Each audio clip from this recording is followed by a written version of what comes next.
আবার আসছি। ধন্যবাদ আবুল হোসেন। আমরা এই মুহূর্তে ফিরে যাব জনাব ইশতেক আহমেদ শরীফ, সহসভাপতি ঢাকা মহানগর ছাত্রলীগ এবং আমাদের কোচ উপজেলা চেয়ারম্যানের পরিবারের সদস্য। জনাব ইশতেক আহমেদ শরীফ, আপনার কাছে এই মুহূর্তে জানতে চাইবো, কোচ পৌরসভা নির্বাচনের আমরা একজন সাধারণ জনগণ হিসেবে আপনার কি প্রত্যাশা রয়েছে যারা কাউন্সিলর নির্বাচিত হবেন এবং যারা মেয়র নির্বাচিত হবেন? আপনি জানেন যে কচুয়া আগামীকাল 14 ফেব্রুয়ারি বিশ্ব ভালোবাসা দিবস এবং এই ভাষা দিবসে আগামীকালকে অতি গুরুত্বপূর্ণ একটি নির্বাচন হতে যাচ্ছে। আপনার প্রতিক্রিয়া এবং একজন সাধারণ জনগণ হিসেবে আপনি কিভাবে দেখছেন? জি জনাব ইশতেক আহমেদ শরীফ।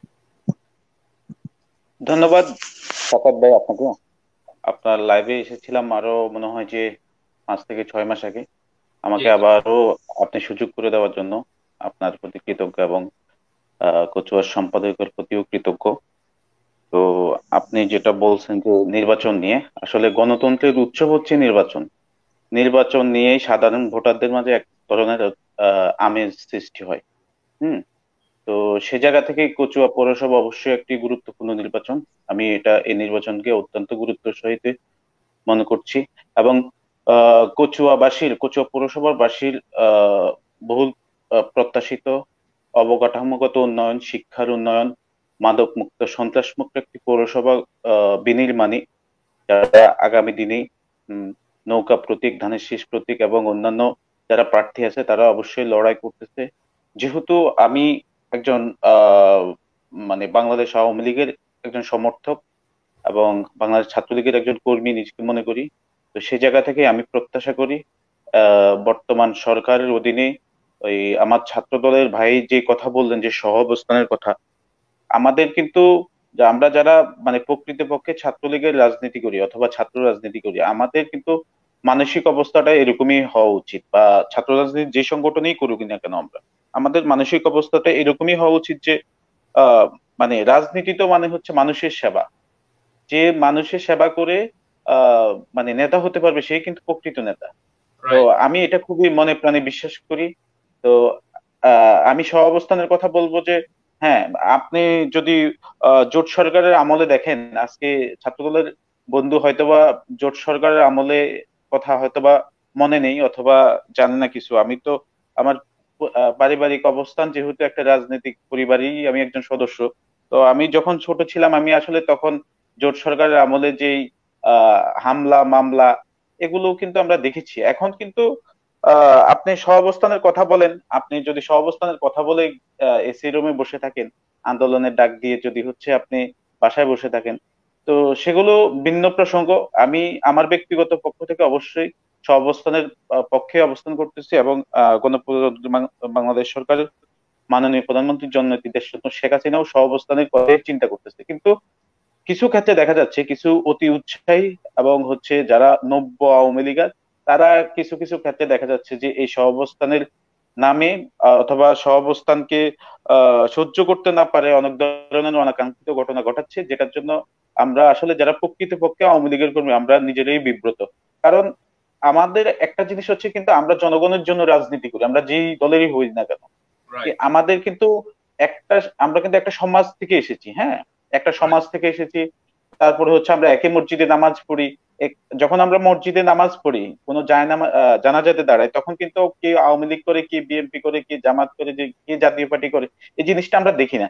তো আমার পারিবারিক শিক্ষা এবং যে নৈতিক মূল্যবোধ আছে সে জায়গা থেকে আমি মনে করি যে এই দেশের মানুষ আমরা সবাই যে যে দলেই করি না কেন, আমরা আমাদের আসলে সহিংস যে চিন্তা ভাবনা সেই চিন্তা ভাবনা থেকে সহনশীল হওয়ার চেষ্টা করব।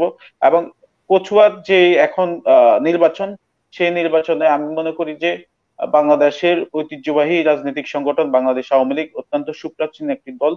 সেই দলেরই নৌকা প্রতীক পেয়েছেন জনাব নাজমুল আলম স্বপন ভাই। আমি আশা করি যে নৌকা প্রতীক বিশাল ভোট পেয়ে জয়লাভ করবে এবং জয়লাভের ব্যাপারে প্রত্যাশী। এবং পাশাপাশি যদি স্বপন ভাই নির্বাচিত হয়, বা আমি প্রত্যাশা করি স্বপন ভাই নির্বাচিত হবে, ওনার প্রতি আমার সেই আস্থা এবং বিশ্বাস আছে এবং জনগণের ওনার প্রতি একটা হচ্ছে দীর্ঘদিনের একটা আত্মবিশ্বাস আছে।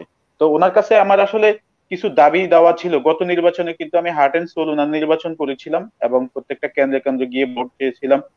এই নির্বাচনে অত্যন্ত দুঃখের বিষয় হচ্ছে যে এই নির্বাচনে আমি অংশগ্রহণ করতে পারিনি, যার কারণে আমি দুঃখিত। গতকালকে আমার সাথে তানিম ভাইয়ের সাথে কথা হয়েছিল না, উনি আমাকে ফোন দিয়েছিলেন যে আমি ইশতিয়াক, আমি তোমার এলাকায় যাচ্ছি, তুমি কোথায় আছো? আমি বললাম যে ভাই আনফরচুনেটলি আমি তো যেতে পারলাম না, আপনি যান ইনশাল্লাহ, ভালো আপনি একটা প্রচারণা করে আসেন। তো বিষয় হচ্ছে যে মানে আমাদের কচুয়া, আপনি কচুয়ার পাশাপাশি একটা উপজেলা কিন্তু দেখবেন যে হচ্ছে হাজীগঞ্জ। জি হাজীগঞ্জের আমি মাঝে মধ্যেই অনেক উপজেলায় যাই, অথবা বাংলাদেশের যে প্রান্তে যাই না কেন, ইভেন আমি যখন ঢাকায় বসে রাজনীতি করি তখন আমি চিন্তা করি যে হাজীগঞ্জের কথা। হাজীগঞ্জ একটা পৌরসভা, কিন্তু একটা মডেল পৌরসভা হিসেবে আপনি ধরতে পারেন। যে জি অবকাঠামোগত উন্নয়ন, সোডিয়াম লাইট, তারপরে একটা পৌরসভার যে অবকাঠামোগত উন্নয়ন, একটা স্ট্রাকচার দাঁড় করাইছে হাজীগঞ্জ, চাইলেই কিন্তু আপনি করতে পারেন। হ্যাঁ, তো গত 5 বছরে হয়তোবা মানে আমরা যে যেরকম নতুন প্রজন্ম যে প্রত্যাশা করেছি যে আমাদের যে পৌরসভা যেরকম হওয়ার কথা, একদম শতভাগ সেরকম হতে পারেনি। আমি আশা করি এবার যদি নাজমুল আলম স্বপন ভাই মেয়র হয়, অবকাঠামোগত উন্নয়ন, বিশেষ করে রাস্তাঘাট এবং বিভিন্ন গুরুত্বপূর্ণ সড়কের পাশে যাতে যাতে আলো জ্বলে, এবং শিক্ষার মান উন্নয়ন যাতে বাড়ে এখানে, এবং সন্ত্রাস মুক্ত, চাঁদাবাজ মুক্ত, এবং বিভিন্ন স্কুল কলেজ পয়েন্টে যাতে কোনো ধরনের বখাটে ছেলেরা কোনো মেয়েদেরকে ইফটিজিং না করতে পারে, সেই দিকে যাতে সজাগ দৃষ্টিকোণ রাখে। এবং ওভারঅল একজন মেয়রের আসলে একজন পৌরসভার, যেহেতু উনি পৌরপিতা, ওনার একজন অভিভাবক সুলভ একটা আচরণ দরকার, সবার খোঁজ খবর নেওয়া দরকার। এগুলো কিন্তু আপনি একদিনে করে পারবেন না, এগুলো জিনিস রাইট হচ্ছে রাইট প্রতিদিনের প্র্যাকটিস। প্রতিদিন আপনার এই কাজগুলো করতে হবে। এখন মশার সিজন এসেছে, প্রচুর পরিমাণ মশা পৌরসভাতে আছে। তো আমি যদিও পৌরসভার ভোটার নাই, কিন্তু আমি কচুয়ার একজন নাগরিক হিসেবে প্রত্যাশা করি যে পৌরসভা যারা থাকে তাদের যাতে নাগরিক মান এবং জীবনযাত্রার মান আরো উন্নয়ন হয়, এই প্রত্যাশা আমি করতে পারি। জি জি